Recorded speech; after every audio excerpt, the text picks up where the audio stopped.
ఇక్కడ అడుగుతానండి. ఇప్పుడు వాళ్ళ సరే పేర్లు పక్కన పెట్టినా, వాళ్ళ బంధం చూసుకుంటే అతను చాలా ఏజ్డ్, ఆ అమ్మాయి కొంచెం తక్కువ ఏజ్ అమ్మాయి. అతను అంతగా అంటే తన వ్యక్తిత్వాన్ని, కెరియర్‌ని అన్నింటిని పణంగా పెట్టి ఒక ఉన్నత స్థానంలో ఉన్న వ్యక్తి, ఒక అమ్మాయి వెంట అంత ఏది పెళ్ళై పెద్ద పెద్ద పిల్లలు వాళ్ళకి పెళ్ళిళ్ళయ్యే స్థాయిలో ఉన్న వ్యక్తి అలా చేయడంలో ఏంటి అసలు ఎందుకు చేస్తారట్లా? మీరు ఇప్పుడే చెప్పారు కదా! ఒక అమ్మాయి దాంట్లో పడి అంటే ఆడదాని ఓరచూపులో పడని ఆఫ్ కోర్స్ వీరుడెవరు అని బ్రహ్మకైన పుట్టు మాట్లాడారు. వెమ్మతెగులు అంటారు గదా! అన్నారు కదా! అవును. సో, అది కామన్. హ్మ్. అయితే అది కామన్ అని అనడం ఎందుకు అయితుందంటే వెన్ 2 పీపుల్ వర్క్ టుగెదర్ ఇక్కడ ప్రాబ్లమ్ అంతా వచ్చేది నేను ఇప్పుడు మీరు ఇందాక మాట్లాడినప్పుడు కూడా చెప్పాను. When you are deprive of something okay. అంటే it should not become a reason. అంటే అది ఒక రీజన్ అవ్వకూడదు. నేను ఇలా తప్పుదారి హ్మ్. పట్టడానికి. అవును. అంతగనం మనం అంత డ్రాస్టిక్ స్టెప్ మీరు అన్నారు ఇట్లా పెద్ద అవును. పిల్లలు ఉన్నారు. నువ్వు సమాజంలో ఒక లీడర్ అది యెస్. అవును.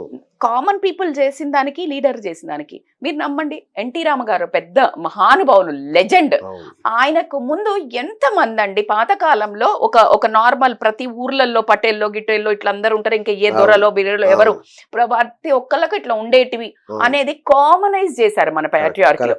కానీ ఎన్టీ రామారావు గారు నెక్స్ట్ మ్యారేజ్ చేసుకున్నప్పుడు ఇట్ హ్యాస్ బికమ్ అసలు అందరూ ఎంత ఖండించారు చూసారా? ఎందుకంటే నిన్ను ఎంత ప్రేమించామో అంతే హక్కు ఉంటుంది నిన్ను తప్పు పట్టడానికి. Because you are leader has certain rules. Leader has to led by నీ లైఫ్ కాదు. ఇప్పుడు నువ్వు సమాజానికి అనుకూలంగానే నడవాలి. If you are ready to that అన్నప్పుడే నువ్వు లీడర్గా ఎదగాలి. ఇప్పుడు ఈయన లీడర్ అని చెప్పుకున్న తర్వాత అదే నేను చాలా ఫొటోస్ చూసాను వాళ్ళవి. ఆమె వాళ్ళిద్దరికి షాల్ కప్పి ఇద్దరు వైఫ్ అండ్ హస్బెండ్ పెట్టి అది అంటే అసలు షాకింగ్ అనిపిస్తుంది. ఈ రోజు ఎంటర్ అవ్వడానికి రీజన్స్ నువ్వు ఎన్ని చెప్పినా అది కరెక్ట్ అయితే అనిపించట్లేదు. నువ్వు రీజన్స్ ఎన్నన్నా చెప్పు. ప్రేమ అదే నేను ఒక సుమన్ టీవీలో ఒక వీడియో కూడా చేశాను. ఇట్స్ 5 కైండ్ ఆఫ్ థింగ్ ఉంటుంది. ఒకటి లస్ట్ తోటి ఎఫైర్ స్టార్ట్ అవుతుంది, ఒకటి జస్ట్ ఫైనాన్షియల్ సెటిల్మెంట్ కోసం ఇద్దరికి, ఒకటి ఎమోషనల్ అటాచ్మెంట్ కి స్టార్ట్ అవుతుంది. అలా ఎవరైతే రోజువారీగా అంటే మగాడి మనస్సు కడుపుతో స్టార్ట్ అవుతుంది అన్నట్టు వాళ్ళ ప్రేమ కడుపుతోటే స్టార్ట్ అయిందని చెప్పారు. ఏంటి కడుపు అంటే ఆవిడ ఫుడ్ తీసుకొచ్చి పెట్టడం. అంటే అంటే అతను చెప్పే దాంట్లో ఆల్వేస్ ఏంది ఆవిడ మంచి చూడలేదు అన్నది. అది భగవంతుడికి మాత్రమే తెలియాలి. మంచిగా చూడలేదు అంటే మరి ఇప్పుడు అమ్మాయిలు చాలా మంది ఎఫ్ఐఆర్ పెట్టుకుంటుంటే అదే చెప్తుంటే అలా అయితే మాత్రం వదిలేసి వెళ్తారా అంటారు కదా. మీలాంటి వాళ్ళు ఏమంటారు, మేడం అట్లా ఎట్లా ఉంటది, ఎందుకు ఆ అమ్మాయి తల్లే చెప్తుంది, మొగోడు తిరుగుతాడు, నువ్వు అట్లా చేస్తారా బిడ్డ, ఏం కాదు, మొగోడు కామను, ఓ దెబ్బ కొడతాడు, ఓ ఆడదంతా తిరుగుతాడు, అది కామన్ అని చెప్పిందంటే ఆడవాళ్లకు ఎందుకు ఆ రెబల్నెస్ ఎందుకు వచ్చిందంటే ఆ ఓర్చుకొని చెప్పడానికి ఫస్ట్ కారణము not having a financial freedom. Correct. ఏమన్నాడంటే ఫెమినిస్ట్ అంటే ఫెమినిజం ఆడతత్వం ఏంటంటే వంట చేయాలా, ఇంట్లో పిల్లల్ని చూసుకోవాలా, అత్తమామల్ని చూసుకోవాలా, పూజలు చేయాలా, ఇంటి చుట్టుపక్కన పసుపు బొట్లు పిలుచుకొని ఈ భాగవతం అంతా ఆడవాళ్ళది. మగవాళ్ళు ఏంటంటే పొద్దున లేచేసి ఒక కర్ర పట్టుకొని తోటకి వెళ్ళటమో, పొలానికి వెళ్ళటమో, లేకపోతే డ్యూటీకి వెళ్ళటమో వీళ్ళది మాస్క్యులానిటీ. సో ఇది ఈజీగా ఒక క్లియర్ గా ఒక డిమార్కేషన్ వచ్చింది. ఒకప్పుడు అందరూ వెళ్లేవాళ్ళు వేటకి, పాతది చూసుకుంటే వేటకి వెళ్ళినప్పుడు ఓకే ఇట్లా కాదులే, ఆమె ప్రెగ్నెన్సీ పీరియడ్స్ వస్తాయి, సో కాబట్టి వాళ్లకు అది కష్టం అవుతుంది తిరగటము, ఓకే నీకు ఈ 2 ఉన్నాయి కదా పెద్ద బాధ్యతలు, సో నువ్వు ఇంట్లో ఉండు, నేను వెళ్ళి పట్టుకొస్తా అని చెప్పి పంపించడం జరిగింది. అక్కడ నుంచి స్లో షిఫ్ట్ అయిపోయిన తర్వాత అక్కడ క్లియర్ డిమార్కేషన్, నువ్వు పెత్తనం చేయమని లేదు, వాళ్ళు వెళ్ళి తేవాలి, ఈక్వల్ రెస్పాన్సిబిలిటీ. అది ఓవర్ ద పీరియడ్ ఆఫ్ వచ్చే టైంకి ఏమైందంటే monetary money has become a highlight. మనీకున్న వాల్యూ ఆ మనీని తిండిగా మార్చే వాళ్ళకి లేదు.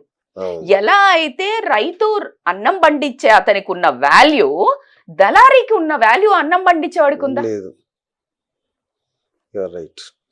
నీకు అన్ని మందులేసి పట్టి అంత మోసం చేసి ఎక్కడికో తీసుకొచ్చి మళ్ళా షాపోడికి ఇచ్చే వాల్యూ షాపు ముందు పండించిన రైతును కూర్చోబెడతారు. ఎంత అన్యాయం అండి. It's you getting. సో ఆ ఒక మనకు కన్ను కప్పిపోయింది, మస్క కప్పిపోయింది. అందుకని ఏం చేస్తున్నారంటే ఇప్పుడు మీకు కోపం వస్తుంది, తల్లిని ఎక్కువ ఎందుకు పడుతాడు, నాన్న చాలా ఎక్కువ చేసుకొస్తాడు, మరి అదే జరుగుతుంది. నువ్వేనన్నా నాన్న సంపాదించేవాడి కంటే అమ్మ ఎందుకు గ్రేట్ అని గొడవ పడుతున్నారు మీరు. అదే అమ్మ నీకు డబ్బులు తెస్తా, డబ్బులు తింటావా? తినవు కదా. అమ్మ ఇంతే రెస్పాన్స్ 10 చేస్తుందిరా బాబు, నువ్వు ఒక్కడే చేస్తున్నావు. నువ్వు వెళ్ళి ఒక్క సీట్ లో కూర్చొని చేస్తున్నావు.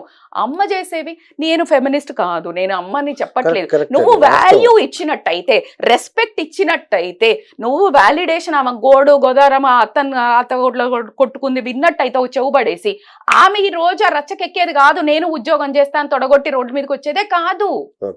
యూ ఛాలెంజ్డ్, ఐఆమ్ గ్రేట్, నేను డబ్బు అర్న్ చేస్తా, చలో బాస్ లెట్ మీ ఆన్, నేను అర్న్ చేస్తా, నువ్వు డబ్బు సంపాదిస్తున్నావని నువ్వు అరిచినా, నువ్వు కొట్టినా, నువ్వు ఎవరితో తిరిగినా, నువ్వు ఏం చేసినా నడుస్తుంది అన్నావు. నేను కూడా చేస్తా, నాది కూడా నడవాలి కదా. నేను క్వశ్చన్ వేస్తున్నా వాళ్ళ తరపున ఒక ఇద్దరు. దానికి ఆన్సర్ ఏముంది శ్రీనివాస్ గారు? మీరు చాలా రెబల్ గా క్వశ్చన్లు అడుగుతారు కదా. You have any answer? నిజమే, కానీ ఈ బ్యాలెన్స్ తప్పితే సొసైటీ మొత్తం నాశనం అయిపోతుంది కదా. బ్యాలెన్స్ తప్పొద్దు అంటే నువ్వేం చేయాలి? నీ బాధ్యత నువ్వు చక్కగా చెయ్యి. అసలు ఇది రైజ్ ఉండదు కదా. నీ బాధ్యత ఏంటి? Just validation. అరే నువ్వు రోజు ఇప్పుడు మీ బాస్ ఉన్నాడండి, మీరు పని చేస్తున్నారు, మీరు చేసుకుంటూ వెళ్ళిపోతున్నారు, ఆయన వస్తున్నాడు వెళ్ళిపోతున్నాడు. శ్రీనివాస్ చాలా బాగా చేస్తున్నావయ్యా, ఇలా చెయ్యి శ్రీనివాస్ ఇట్లా అన్నారు. అదొక మాట ముచ్చటతోటే కదా గ్రోత్. నెలలో ఏ ఒక్క మనిషి అన్నా, అరే నువ్వు ఇవాళ మంచిగా వంట చేసినరా, భలే తయారైనవురా, రోజు ఎవరు నేను స్తోత్రం పాడమనట్లేదు. నువ్వు ఎవరో అమ్మాయికి ఎవరో ఊరందరికి ఇక్కడ కూర్చొని పక్కనే ఉంటది అది, దానికి గుడ్ మార్నింగ్ అని పెడతావు. నీకు ఇంట్లో లేచినారుగా గుడ్ మార్నింగ్ బంగారం అని ఒక్క వర్డ్, అబ్బా ఎక్కడ న్యాయం అండి? And you want to her to fall for you, బానిసత్వం కదా, తప్పు కదా. నువ్వు చేసేది న్యాయము అని let's have a debate. Then answer. నేను ఆడవాళ్ళు అందరూ కరెక్ట్ అని చెప్పట్లేదు, మగవాళ్ళందరూ చెడ్డోళ్ళని నేను ఎప్పుడు చెప్పను. When you are saying balance తప్పుతుంది కదా మేడం, ఎట్లా మాట్లాడతారు మేడం మీరు ఈక్వల్ అని అంటే, ఈక్వల్ అసలు కాదు.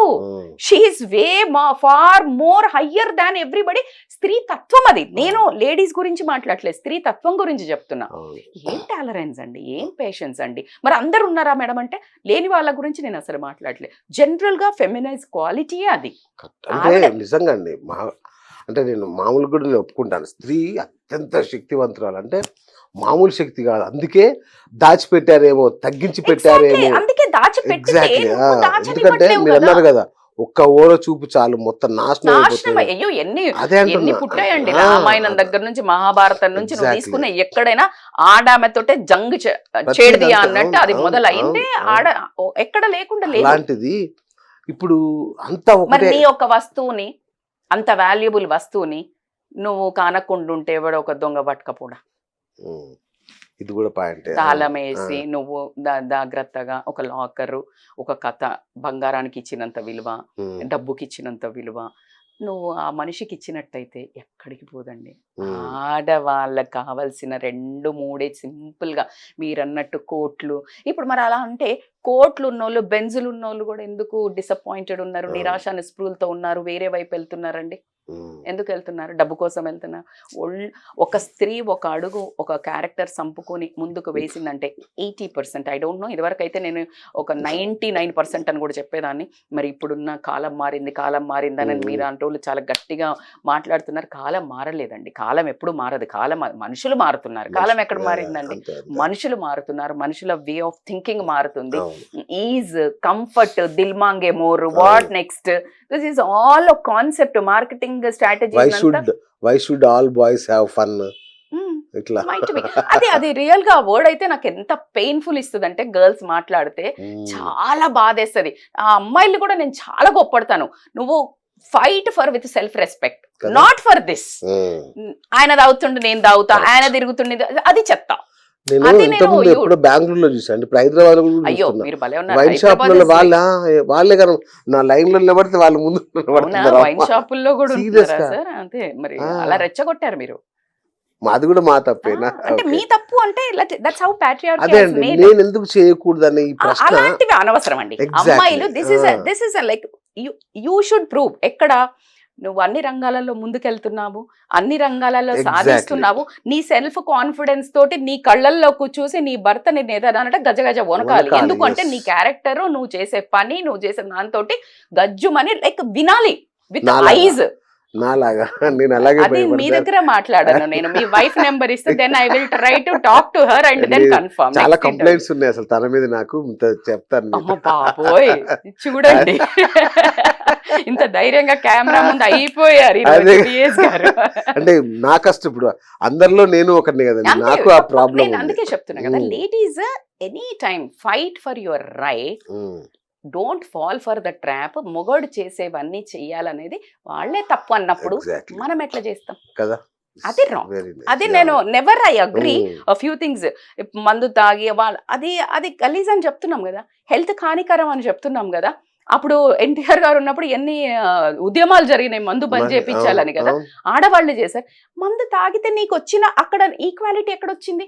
నువ్వు దిగుతున్నావు, ఈక్వల్ గా చెడిపోవడం తప్ప ఒక స్టెప్ డౌన్ అవుతున్నావు. Correct. నీ క్రౌన్ అసలు లేడీ అంటే it's not a small word అండి. ఒక ఆడామెకు ఉన్నంత ఓపికనండి, అగ్రెసివ్.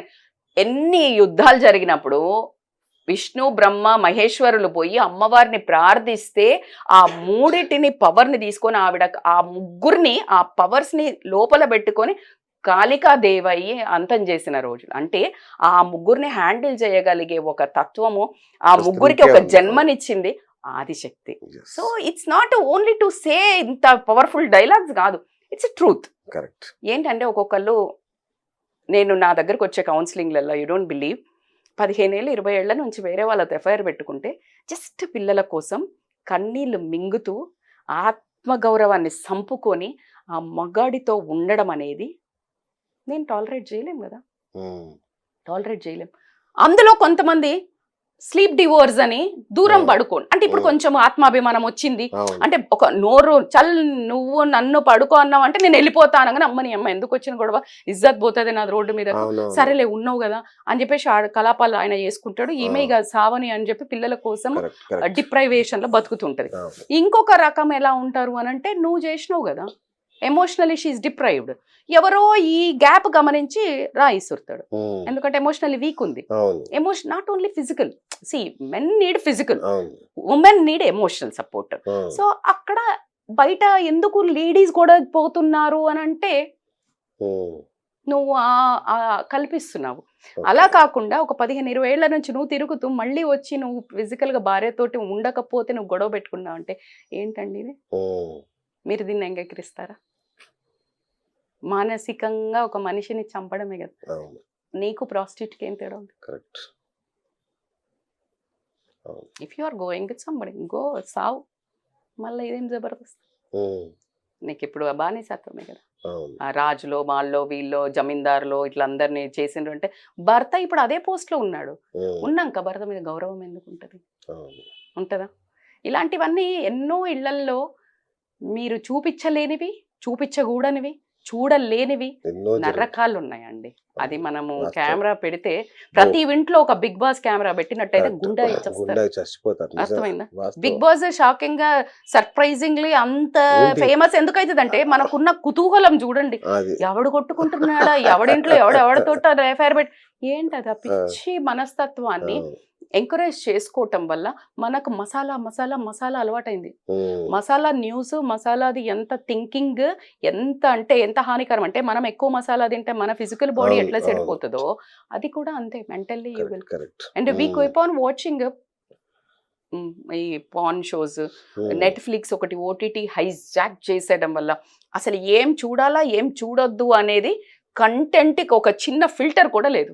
చిన్నోడు కాంచి చూపిస్తున్నాడు, వాడు చిన్నోడు ఎంత వైల్డ్ గా తయారయ్యి, ఇంత చిన్న పిల్లలు కూడా 3rd 4th క్లాస్ అబ్బాయి వేరే ఒక అమ్మాయితో ఇట్లా ఫిజికల్లీ ట్రై చేశాడంటే what is that exactly is going life లో? ఎక్కడి నుంచి ఫైట్ చేయాలి, ఎవరితో ఫైట్ చేయాలా, ఎక్కడ స్టాప్ చేయాలా, దీనికి ఆది ఏది అంతం ఏదండి?